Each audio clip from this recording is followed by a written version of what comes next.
Hello, my name is Carrie Brown and I am with the Central Mississippi Regional Library System. Today I'm going to be reading to you chapters 7 and 8 of Calendar Mysteries, November Night.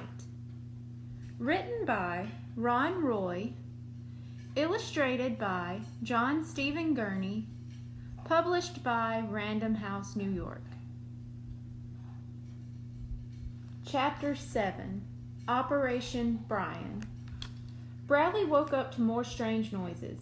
He turned to look at his clock. It was gone. Then he remembered that Brian had it in his bed. Bradley heard car doors slamming. He heard people talking outside. It sounded like more than two people, and they were giggling.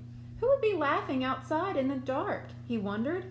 Then Bradley heard a dog barking. It was a big bark from a big dog. What's Killer the dog doing outside in the middle of the night? Bradley wondered. If Killer sleeps outdoors tonight, Brian's plan is doomed. That was Bradley's last thought before he went back to sleep. Suddenly he heard a soft ringing noise. 10 seconds later, something grabbed his arm. He lunged up and yelled, "Ah!" "Quiet! You'll wake Mom and Dad," Brian whispered. "Come on, it's time for OB." "What's OB?" Nate asked from his sleeping bag. "Operation Brian," Brian whispered. "Get up." "Is it midnight already?" Lucy asked. She crawled out of her sleeping bag. Yawning, she pushed her long blonde hair out of her eyes. The kids tugged on their sneakers in the dark. "Brian, I heard their dog barking," Bradley whispered. "I think Killer is outside." Brian looked at Bradley. "When did you hear him?" he asked. "He's not barking now." "A while ago," Bradley said, "when I was sleeping, but I woke up, I think." Brian grinned. "You are having one of your famous nightmares," he said. "You guys ready? Come on." With Brian leading, they tipped down the hall. They went past Brian and Bradley's parents' room, then the bathroom. They passed Josh's room. Bradley noticed light under his door. Why is Josh still awake, he wondered. They went down the stairs, through the kitchen where Brian grabbed another apple. Out the door. Operation Brian was working. The kids crept across the backyard. The moon was nearly full, lighting the way to the fence. Their sneakers made no sounds on the soft grass.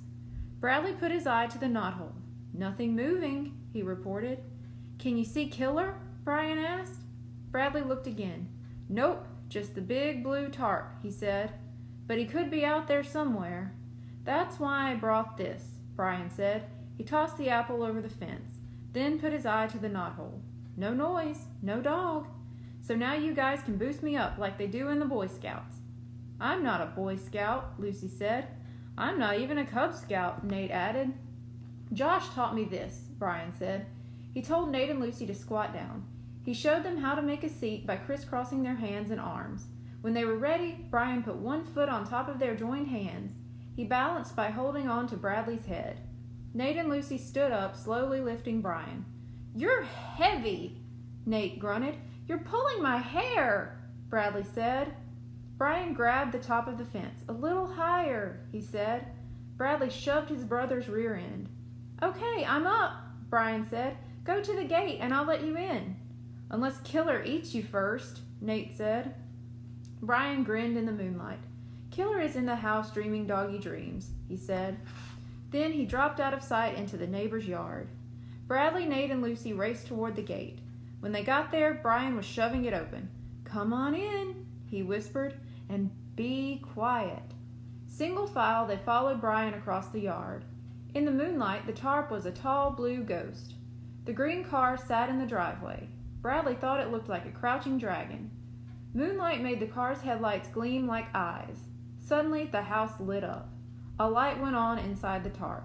The yard was filled with bright light, as if it were noon instead of midnight. Then the neighbor's back door opened. Killer came bounding out, barking like crazy. He charged across the yard, straight toward Bradley. Chapter 8. Surprise! Killer barked like a maniac. His eyes and teeth shone in the moonlight. He reared up on his hind legs and slammed his giant front paws into Bradley's chest.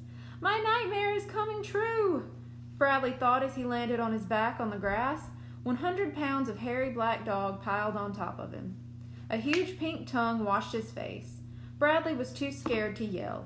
"Daisy, get off!" a voice shouted. Bradley looked up. He saw a boy tugging on the dog's collar. Then a girl was there, and she was tugging too. They both had brown hair. They looked about 10 years old. Finally, Daisy got off, and Bradley looked up. Brian, Nate, and Lucy were standing with Bradley's parents, who were wearing bathrobes. Josh was there too, wearing sweatpants, a hoodie, and a silly grin. Suddenly, Powell raced through the gate into the crowd. He and Daisy sniffed each other, then began racing around the yard playing doggy tag. "What are you guys doing here?" Bradley asked his family. "A better question," his dad said, "is what are you doing here?"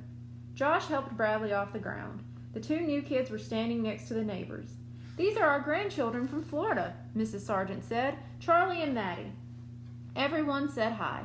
"It's cold out here," Mr. Sargent said. "Let's go inside." 11 people crowded into the neighbor's kitchen. "Find your seat, everyone," Mrs. Sargent said. "The hot chocolate is almost ready." Bradley blinked under a bright light. A long table was set with 11 places. There were 11 mugs, 11 napkins, 11 spoons. A plate of cookies sat in the middle of the table. The cookies were shaped like turkeys with raisins for eyes. On each placemat was a cardboard turkey name tag. Bradley found his name and sat down. Then he laughed. Standing next to his mug was his flashlight. Next to him, Brian laughed too. There was his jar of money.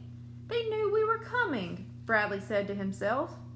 Soon everyone began sipping from the mugs and munching on cookies. "How did you know about Operation Brian?" Brian asked. "A little birdie told us," Mr. Sargent said, "so we knew you were curious about what was going on under our tarp. The same little birdie told us about your plan about sneaking over here tonight," Bradley's mother said.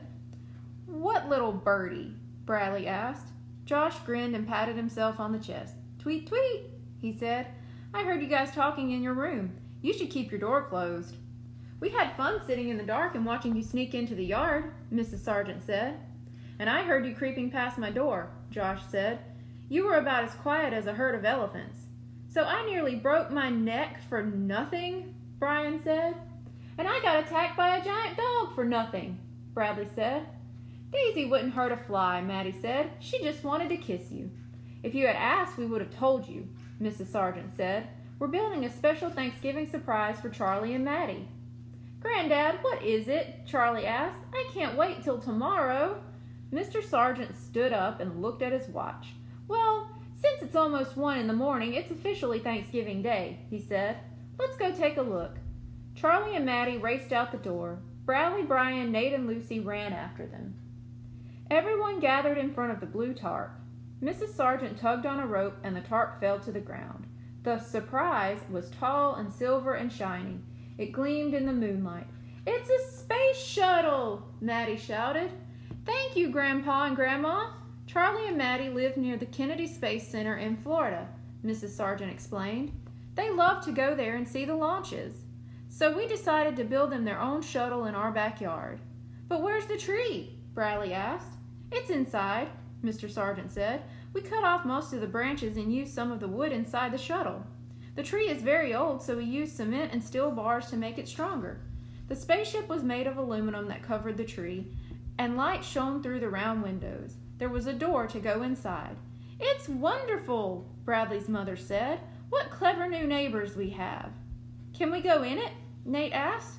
"Of course," Mr. Sargent said. The kids opened the door and stepped inside where Bradley and Brian used to play. The wood from the tree branches had been turned into seats. A rope ladder hung from the top. One by one, the kids climbed the ladder. It led to a platform where they could sit on pillows. Sticking up from the floor were a bike seat and 2 pedals attached to a chain. The chain was hooked up to a small motor. Charlie sat on the bike seat, put his feet on the pedals, and pushed down. Suddenly, one of the windows turned into a TV screen. At first, it was black, but then the kids saw planets and stars appear. "Awesome," Nate said. "I feel like an astronaut." Thank you. Be sure to tune in next week for Chapter 9. Goodbye.